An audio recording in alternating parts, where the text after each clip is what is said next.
Ayo.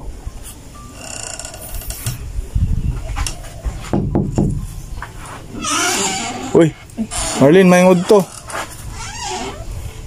Yan po, uy. Marlene, magbihis ka ng ano. Bihis ka ng ano sa ano mo.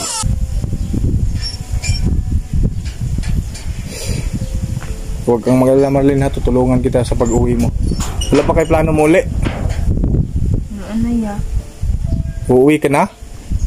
So, antay-antay ka lang, Marlene, ha. At so, hello po sa atin mga idol, no? Magandang tanghali po.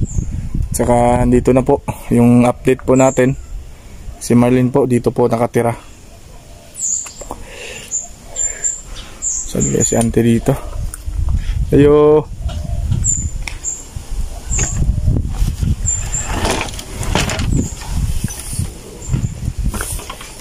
Marlene. Dito po nakatira si Marlene mga idol. Pasamantala muna siya dito. Dahil wala masyadong kapitbahay sa lugar na to. Yan po. Marlene.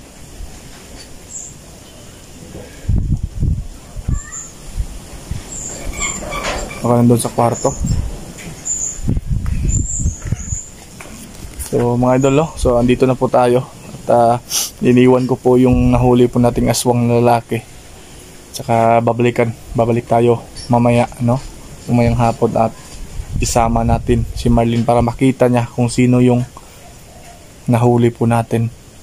So sa lahat po ng nag-update sa kanya, nagtanong sa kanya kung nasaan na si Marlene. So ngayon, dito na po siya. Siguro tutulog po si Marlene mga idol. So try lang natin kung okay na ba talaga si Marlene. Sana po ay maging okay na rin po siya para po makauwi na po siya sa pamilya niya po, no? Dito sa kwarto. Ayo.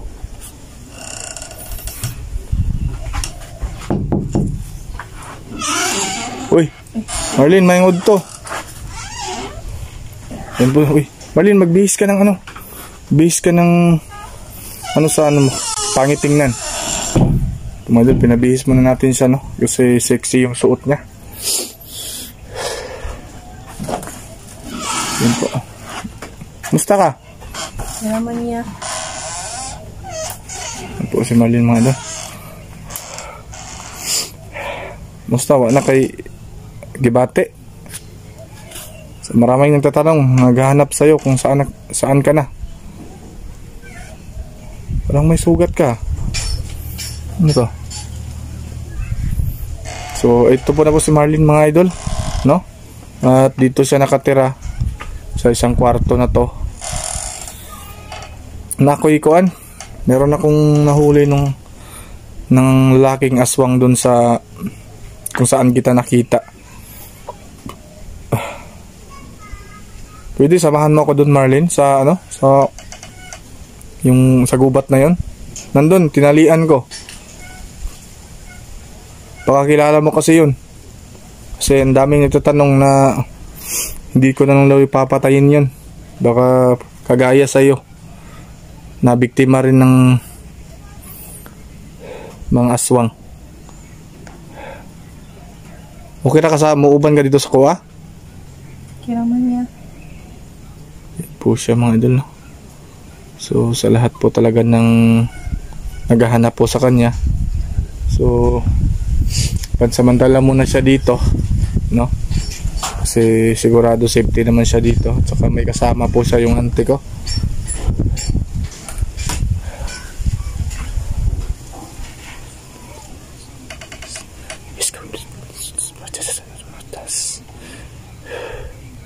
Pumadol, hindi na po siya nasasaktan.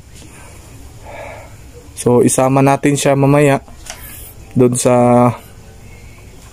lalaking aswang na tinalian po natin mga idol. Okay ra ka dire? Mulay naga-anhi din magabi na ginakuan ka? Ginasunggaw ka sa mga kuan? Kauban mo? Wala kayo nabantayan? Wala man niya. Mabuti mga idol, hindi po natuntun si Marlene dito. Ako kayo samad sa bukto, no? May sugat ako, nakagat ng ano mo, kasamahan mo. So buti mga idol, may langis tayong pang madali na po tayong gumaling yung sugat po. Ay mong gipoy Andre. Ayun mga idol, meron ng ano, pang depensa ng mga aswang, no. Yan po yung tinitirahan niya. Nagkauna ka? Manaya. Wala akong dalang ano kasi, wala akong dalang pagkain, wala pa tayong budget, no? Pero mga idol, may kasama naman sa dito at pinapakain po siya, no? Para po malusog si Marlin. So, huwag kang mag-alala Marlin, no? Pag may kunting pera tayo, bibilhan kita ng mga gamit mo. Saka mga masarap na pagkain. So, ayan po mga idol. Ayan, no? Dito na po tayo sa kay Marlin, kung saan po siya nakatira. Ayan po, no? Medyo okay naman yung pakiramdam ni Marlin. At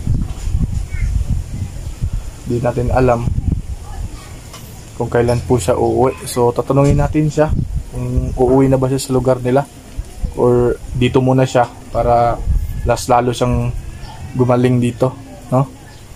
Kasi nagustuhan niya yung lugar. Okay ra, ganahan ka diri, ah? Ganahan mo niya. Yan po. So daming nagtatanong na gusto na nila makita yung kabuuan ng pagmukha mo, yung kagandahan mo daw Marlin. Pwede na ito makita yung yung mukha mo? Kaya lang sa iya. Po daw mga idol, irespeto na lang po natin si Marlin, no? Dahil po, baka po mahiya po siya pag makita po na ibang tao.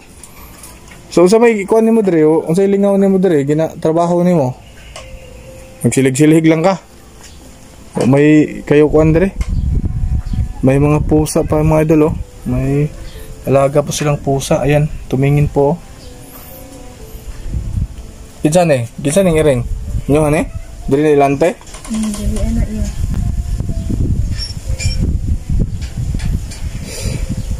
Huwag kang mag-alala Marlin, ha. Tutulungan kita sa pag-uwi mo. Wala pa kayo plano muli? Manaya. Uuwi ka na? So antay-antay ka lang Marlin, ha. At baka makapera tayo sa sunod na ano, para may madala kang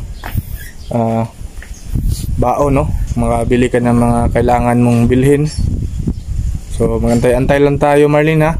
Kasi alam mo naman na gipit din tayo ngayon. So ito lang mga idol yung update natin sa kanya, no.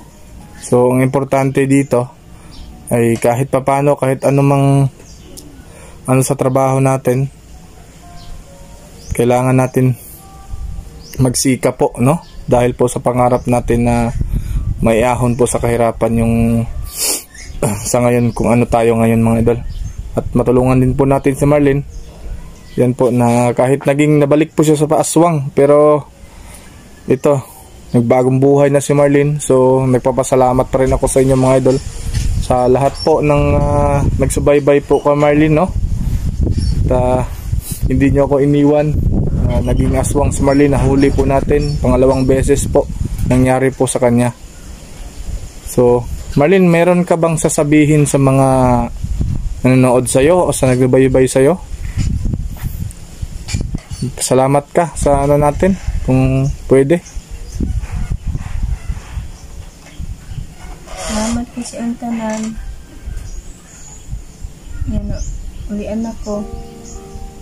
Medyo pahayain po si Marlin mga idol, no? Pasensya na po kayo. Ang importante dito ay dami kasing nag-ano sa atin na ito na, sa hirap natin na paghuli kay Marlin, lahat ginagawa ko para lang po matulungan po natin si Marlin, dahil po ang bata pa niya at saka napakaganda po talaga ni Marlin, no? Ang puti po talaga ni Marlin mga idol. Sa tinuturuan ko siya ng mga mga kasuotan na bawal po sa akin talaga kapag isang babae ay yung masuot po ay sobrang talaga, kasi alam nyo naman yung panahon ngayon, napakadelikado. At saka pag lumabas siya dito, sinasabihan ko yung auntie ko mga idol na kung lumabas siya dito sa paligid nila ay hindi siya magsuot ng maiksi, no? Kailangan nakaano talaga yung katawan niya. Baka mapagtripan si Marlin dito.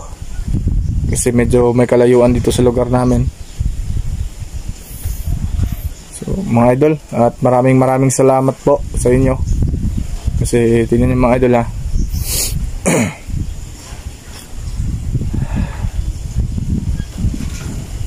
Orasyon natin para sa kanya, para iwas po, no?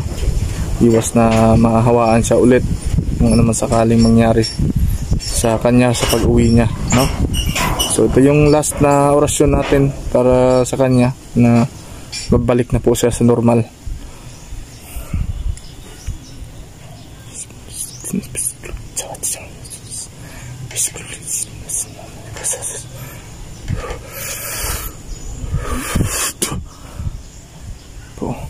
Marlin, mag-iingat ka dito ha, kaya di na ako magtatagal dito. Tsaka mag-uusap pa kami ni Marlin mga idol kung pwede na maisama natin siya doon po sa nahuli po nating lalaking aswang. Baka po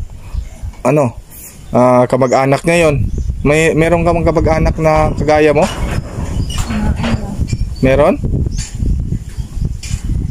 Meron po daw mga idol. Lalaki yung naano ko, ang daming dugo niya. Duguan siya. Kasi muntik niya ako mapatay nung nagpunta ako doon mag-isa. So araw tayo pumunta doon para makita nyo at parang safety din tayo dahil araw. Baka kamag-anak mo yun, no? Kawawa naman kung papatayin ko yun. Kahit anumang ginawa niya sa akin, yung mga kasamahan nyo, ay kinaya ko lahat. Kinaya ko lahat, Marlin, no? Para lang maging maayos ang lahat, no? Sana yung mga maraming kasamahan mo ay sumuko na sila kagaya mo, no? Sana pakiusapan mo, Marlin. Pakiusapan mo kung pwede sila magbago para wala nang masaktan, wala nang mamatay, no?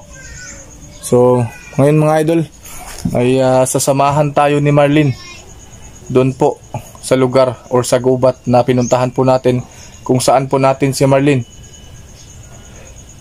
nakita doon. So ayun na mga idol yung update natin. Maraming salamat sa inyo sa todo suporta ninyo, no, noon hanggang ngayon. Maraming salamat po, at may natulungan tayong isang aswang, no, na hindi naman niya kagustuhan na maging aswang siya, pero biktima po siya ng mga matatapang at malalakas po ng mga aswang, no? So ayun lang mga idol, maraming salamat po sa inyong lahat, at mag-ingat po kayo palagi at buong pamilya niyo po. Kahit saan mo kayo magpunta, mag-ingat po kayong lahat. So ayun lang mga idol, yun yung update natin. So sana po abangan nyo ito, yung pagpunta, pagbalik namin doon sa nahuli po nating aswang, kasi ilang araw na yon, at saka nakatali po, at minilagay po ako sa paligid ng nahuli po natin para hindi po siya makuha ng mga kasamahan ng aswang. So ayun mga idol, maraming salamat. God bless po sa atin. Ingat po kayo.